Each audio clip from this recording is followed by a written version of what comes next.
Hello बच्चों, let us read this question. This question says which of the following is arranged in order of increasing melting point. और हमारे option हैं. Option A Zn less than Cu less than Ni less than Fe. Option B Fe less than Ni less than Cu less than Zn. Option C Ni less than Fe less than Zn less than Cu. Option D Cu less than Zn less than Fe less than Ni. सो इस question में हमसे increasing melting point का order पूछा गया है for the following elements. सो इस question को solve करने के लिए हमें जो की कॉन्सेप्ट रिक्वायर्ड है वो है melting point of 3D series elements. So यहाँ पे अगर हम देखें तो हमारे पास जो एलिमेंट्स गिवन है वो सारे 3D सीरीज को बिलोंग करते हैं. सबसे पहले हम देख सकते हैं हमारे पास आएगा iron, then nickel, then copper and then zinc. So अगर हम आयरन का कन्फिग्रेशन लिखें तो वो हो जाएगा अप टू आर्गन, यानी कि 18 एटॉमिक नंबर कवर हो गया. 4s2 3d6. सो इस केस में अगर हम देखें तो जो डी सब शेल है उसमें हमारे पास हम देख सकते हैं इस तरीके से 6 इलेक्ट्रॉन फिल होंगे. सो यहाँ पे 4 अनपेयर्ड इलेक्ट्रॉन प्रेजेंट है.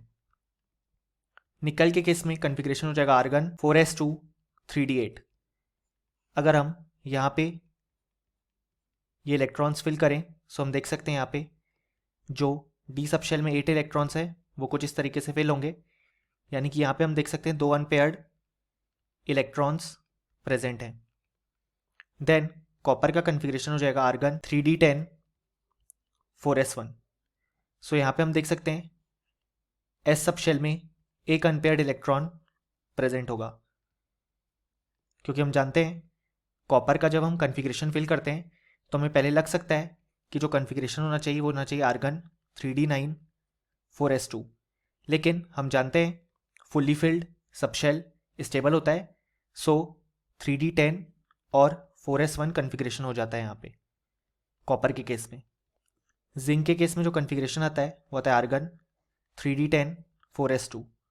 सो यहाँ पे completely filled s sub shell भी है और डी सब शेल भी. सो यहाँ पे 0 अनपेयर्ड इलेक्ट्रॉन प्रेजेंट है. अब हम जानते हैं कि जो हमारे पास मेटेलिक बॉन्डिंग होगी, क्योंकि हम जानते हैं ये सारे मेटल्स हैं, सो इस केस में मेटेलिक बॉन्डिंग होगी. सो जो मेटेलिक बॉन्डिंग होती है वो डायरेक्टली प्रोपोर्शनल होती है नंबर ऑफ अनपेयर्ड इलेक्ट्रॉन पे, यानी कि जितने ज़्यादा अनपेयर्ड इलेक्ट्रॉन्स होंगे उतनी ज़्यादा मेटेलिक बॉन्डिंग होगी और उतना स्ट्रॉन्ग उनमें बॉन्ड फॉर्म होगा और उतना ही ज़्यादा उस मेटल का मेल्टिंग पॉइंट होगा, यानी कि ये तीनों चीज़ें डायरेक्टली प्रोपोर्शनल है. सो अगर हम नंबर ऑफ अनपेयर्ड इलेक्ट्रॉन से देखें सो जो ऑर्डर आता है वो आता है Fe, Ni, Cu and last में Zn. ये आता है हमारे पास नंबर ऑफ अनपेयर्ड इलेक्ट्रॉन्स का ऑर्डर. सो यही सेम ऑर्डर हो जाएगा हमारे पास मेल्टिंग पॉइंट का, क्योंकि हम देख सकते हैं कि नंबर ऑफ अनपेयर्ड इलेक्ट्रॉन्स और मेल्टिंग पॉइंट डायरेक्टली प्रोपोर्शनल है.